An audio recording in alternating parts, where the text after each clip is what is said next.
Hi guys, it's me again. So I want to talk about something that is very popular now, and that is ghosts, and trapped spirits or whatever, and it's been popular since I started. And if you look at the mind, if you look at energy, if you really try to understand it, it's a whole science to it. And I might be wrong, agree to disagree here as usual, and like I always say, never trust a medium. We all think we know it all, and in this case I think I know quite a lot, so who knows. But I don't believe in trapped spirits. I don't believe in evil spirits, because let's say I die. What would stop me from not going to the spirit world? When the body is gone and the soul and the spirit who belongs to the force, to the whole creation, how can that get trapped here? I can't believe that.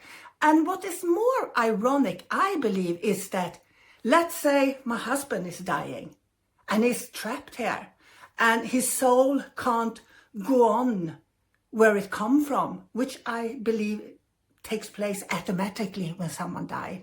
This is coming from the old ways, the myths, and especially religion, So if he dies, and if we believe, as every spiritualist does, that we have a team of guides, helpers that are supporting our journey here, and they even can't help him, but I can, because I'm such a powerful medium. Wow. So little old me, the medium, I take care of the business the whole universe can't take care of, because I'm so important.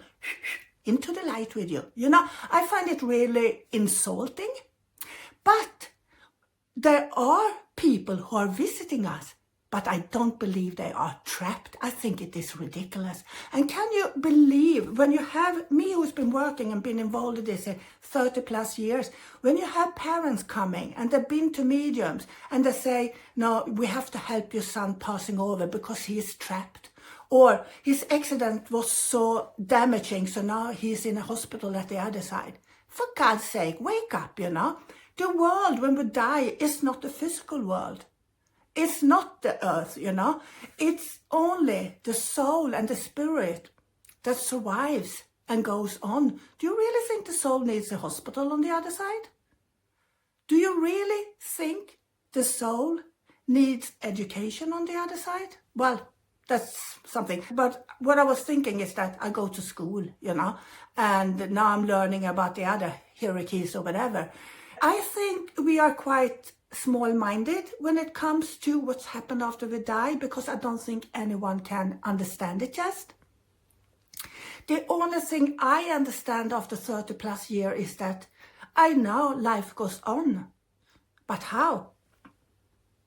It's going to be amazing to find out the day I'm going home, and if you have had a near-death experience or been visiting something quite near to the other side, it's just love, There's nothing here that can pull you back, not even your children, That loving feeling is so beyond anything else you have felt in your whole life.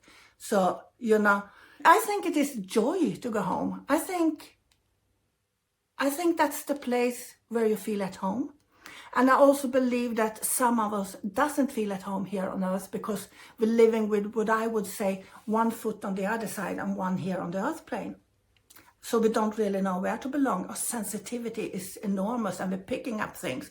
And when we're picking up energy, never forget that you have an animal instinct within you, And the animal instinct within you will always look for safety and security.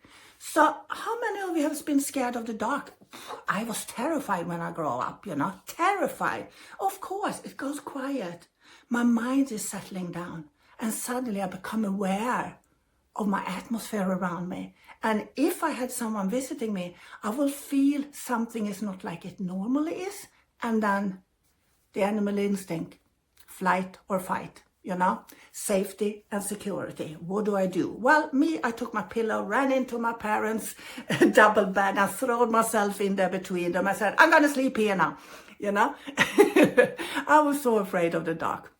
But what we don't understand a lot of time is ghosts, you know. And a ghost is just a repetitive energy that has been going on for, I don't know, millions of times maybe. And that creates a loop of energy.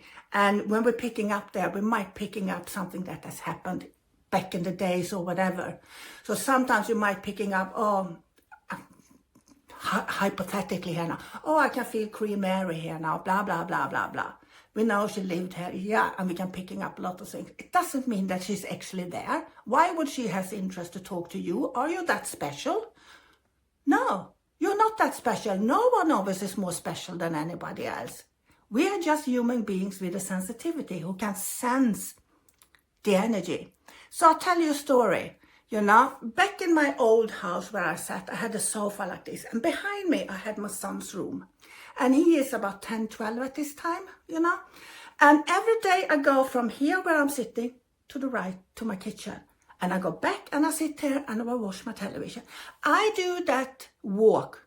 I don't know how many millions times over the 10 years I lived in that house. And my son says, when I'm not home and he's sitting in his room, he can still hear how I'm walking, sitting down in my sofa, walking to the kitchen, coming back, sitting down in my sofa. So in the beginning, he thought I was home, so he was calling for me, open the door, but no, Mommy is not home. But sensitive as he is, he's picking up that loop of energy. And energy can never be destroyed, but it can change.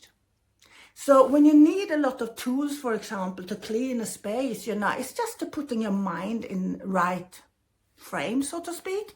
But you are the boss. You will always be the boss. Everything is just tools and rituals to make you more focused. But this is the boss, and you decide how you want to interpret energy. Do you want to have a fear of something that is not fearful? Do you want fear to be what's going to guide you through life? Or do you actually want to be comfortable in the dark and realizing no one from the spirit world can hurt you? Energy can't hurt you, but you can hurt yourself with your fear and your anxiety. And if you look at it, I know someone hates me for saying all this, and I don't care, because I've been so afraid of the spirit world. I read so many damn bad books about evil spirits and all the movies and how we played Dracula and werewolves in the forest when I was a kid. Of course you're frightened. Of course you are. But if you look at it with common sense, it's just science fiction. And back in the day, you controlled the human beings with fear. And religion has a lot to answer up for that. A lot of it, you know. And how they deemed people if there was not in that little frame, instead of letting people, being themselves, being their unique part of themselves, you know. It's so much fear in the world, and it's so much control. It's so many people who wants to be on the top of the hill and see me, see me, see me. And when that happens, it's pathetic, because if they have that urge to see me, see me, see me, it means that something is missing within them. If you're not a narcissist and a psychopath, of course, then you don't care, you know. It's all about me, me, me. But, you know, spirituality, when I found it, I thought I would come into a loving place. God, I got so much love from the spirit world. And finally, when you start to realizing that you have your own value, you meet people around you that are like-minded. So I can also say I have like a spiritual family today with people that I love so much, because they are staying in their own power, trying to figure out themselves and do the best they can and be good to the world.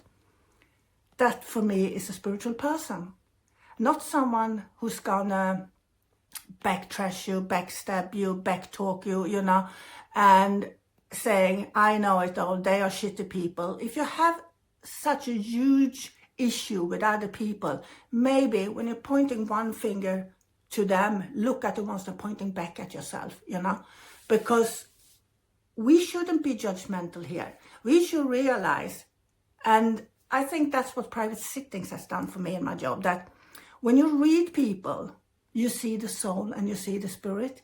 You don't see the negativity within them. You go beyond that. Because if someone behaves in a weird way, it's because they are hurt, because everybody wants to be loved. Everyone wants to feel that they have a purpose with this life. They don't just want to eat, work, and sleep. Everybody feels like they like to make a change for something, for someone, and it can be anything. It can be at the work, it can be with other people, it can be anything with your art or whatever. But everyone needs to feel that they are important. And no one can do it for you. You need to know that you actually are important, and then figure out what you're going to do with your life that makes you feel happy. And that's not the easiest thing, you see, because what is happiness then? You can't be constantly happy, because then you don't know what sadness is, bereavement is, or whatever, I think you need to see the dark to be able to see the light. I believe we need to suffer a little bit to appreciate the peace and the beauty when we have it around us. And I think the older you become, like me, I'm an old bugger now, it's you start to realizing so much more about yourself, and you're accepting yourself in a different way. And yes, I like to please other people. I'm a pleasing person. And that's been the hardest thing in my life, because I always felt I was never good enough, and and that I brought really with me within my work here.